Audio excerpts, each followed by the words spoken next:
তো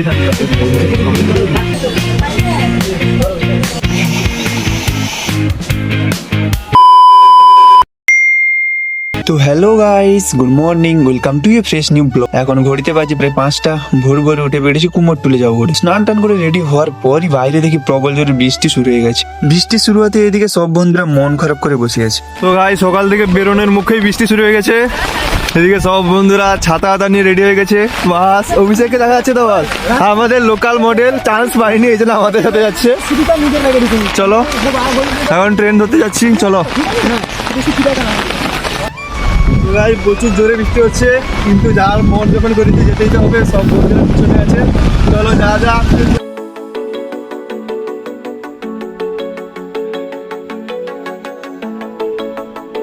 তো ফাইনালি আমরা এখন ট্রেনে উঠে পড়েছি। অভিষেক ছাতা নিয়ে ট্রেনে বসে পড়েছে, এদিকে সবাইও আছে।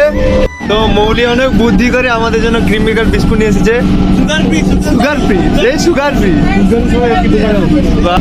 আমি মৌলিকে অসংখ্য ধন্যবাদ জানাই, নিয়ে নিলাম বিস্কুট। থ্যাংক ইউ, অসংখ্য ধন্যবাদ সমৃদ্ধিকেও।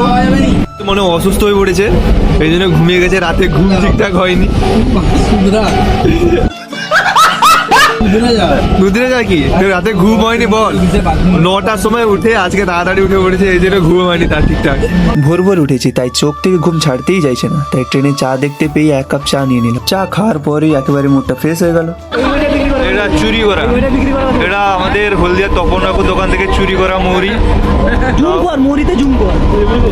जोर जोर से बोल के लोगों को स्कीमें बता दे। দাও মৌরি দাও, থ্যাংক ইউ।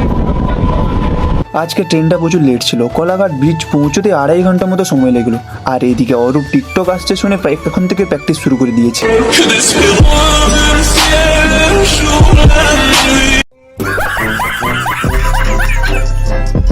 তো এখন আর ডেস্টিনেশন মাঝে অল্প সময় বাকি আছে, সবাই ক্লান্ত হয়ে পড়ে গেছে মনে হচ্ছে। অরূপকে নেওয়া হয় না, অরূপ ক্লান্ত মনে হচ্ছে নাকি? मैं नहीं बताऊंगा। অভিষেক ক্লান্ত মনে হচ্ছে? না রে ভাই, ঠিক আছে বাস, এইরকম জোশ রাখ বাস, ঠিক।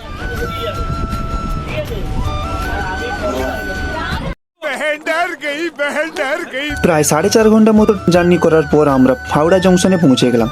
তারপর চললাম মেট্রো ধরতে। যেই আমি ক্যামেরাটা অন করেছি, সবাই একটু পোজ দিতে ব্যস্ত হয়ে পড়লো। তারপর স্প্লেন্ডার থেকে পুরো মেট্রো ধরে পৌঁছে গেলাম শোভাবাজার। তারপর হাঁটতে হাঁটতে আমরা যাচ্ছি কুমোরটুলির দিকে। অনেক কষ্টের পর এসেছি কুমোরটুলি, আর প্রচুর গরম ভিতর ভাই, প্রচুর গরম। এদিকে অভিষেক ফটো তুলতে ব্যস্ত, আর এদিকে পিছনে দেখতে পাচ্ছ আমরা করতে ব্যস্ত। এদিকে আমাদের ছোট ক্যামেরাম্যান, আর এদিকে লোকাল মডেল রেডি হচ্ছে। এখন সব বন্ধুরা কুমোরটুলির ভিতরের দিকে যাচ্ছি। চলো এবার কুমোরটুলিটাকে একটা ভিডিওর মাধ্যমে দেখাই। দেখো কাশবন বদলছে যে শাড়ি, কবে ঠাক দেবে ডাক, দিন গুনছে যে তারি। দেখো কাশবন বদলছে যে শাড়ি, কবে ঠাক দেবে ডাক, দিন গুনছে যে তারি। শিউলি মাখা গল্প আগমনের সুর, তোমার টুলির গন্ধ ছড়ালো, বলো বলো দুর্গা এলো, বলো বলো দুর্গা এলো। এখন কুমোরটুলির পুরো ভিতরে আছি, আর সবাই ফটো তোলার জন্য ব্যস্ত হয়ে গেছে। তারপর কুমোরটুলি পুরো ঘোরার পর আমরা বাইরে বেরিয়ে এলাম। আর বাইরে রোদের তাপও প্রচুর ছিল, তাই মশলা কোল্ড ড্রিঙ্কস দিয়ে গলাটা ভেজালাম। এখন আমরা চলে গেলাম মেট্রো ধরতে। তারপর মেট্রো ধরে পৌঁছে গেলাম ধর্মতলা। আর সেখানে গিয়ে এত জামার কালেকশন দেখলাম যে কোনটা ছেড়ে কোনটা নেবো খুঁজেই পাচ্ছিলাম না। মোটামুটি কিছু শপিং করার পর আমরা চলে গেলাম বাস ধরতে। রেডি? ঠিক আছে, বাসে উঠে পড়েছি। রেডি তো ছবি? চলো, গোয়িং টু হলদিয়া। ভাই তোকে নিয়ে নিয়েছি।